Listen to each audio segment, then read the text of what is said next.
আসসালামু আলাইকুম, আপনাদেরকে নিউজ 12 স্বাগতম। কোরবানির ঈদ, যেটি ঈদুল আজহা নামে পরিচিত, ইসলাম ধর্মের দ্বিতীয় প্রধান ধর্মীয় উৎসব। এটি জিলহজ মাসের 10 তারিখ পালিত হয় এবং পবিত্র হজের সমাপ্তির পর আসে। কোরবানির ঈদ মূলত তাৎপর্য হল আল্লাহর প্রতি সম্পূর্ণ আনুগত্য ও বিশ্বাসের প্রদর্শন। কোরবানির ঈদের পেছনে প্রধান ঐতিহাসিক ঘটনা হল হজরত ইব্রাহিম আলাইসাল্লাম এবং তার পুত্র ইসমাইল আলাইসাল্লামের কাহিনী। আল্লাহ হজরত ইব্রাহিম তার প্রিয় পুত্র ইসমাইলকে কোরবানি দেওয়ার নির্দেশ দেন। হজরত ইব্রাহিম আলাইসাল্লাম নির্দেশ মেনে তার পুত্রকে কোরবানি দিতে প্রস্তুত হন, কিন্তু আল্লাহর করুণায় ইসমাইলের পরিবর্তে একটি পশু কোরবানি হয়।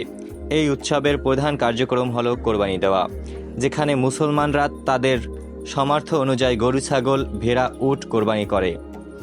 কোরবানির মাংস 3 ভাগে ভাগ করা হয়: 1 ভাগ পরিবারের জন্য, 1 ভাগ আত্মীয় স্বজনের জন্য এবং বন্ধুদের জন্য, এবং 1 ভাগ দারিদ্র অভাবীদের জন্য। কোরবানির ঈদ একটি গুরুত্বপূর্ণ সামাজিক ধর্মীয় উৎসব, যা মানুষের মধ্যে সম্প্রীতি ও সৌন্দর্যের বন্ধন দৃঢ় করে। এই দিন নামাজ, দোয়া, পরস্পরের সাথে শুভেচ্ছা বিনিময়ের মাধ্যমে ঈদ আনন্দ উদযাপন করা হয়। সাথে থাকার জন্য সকলকে ধন্যবাদ।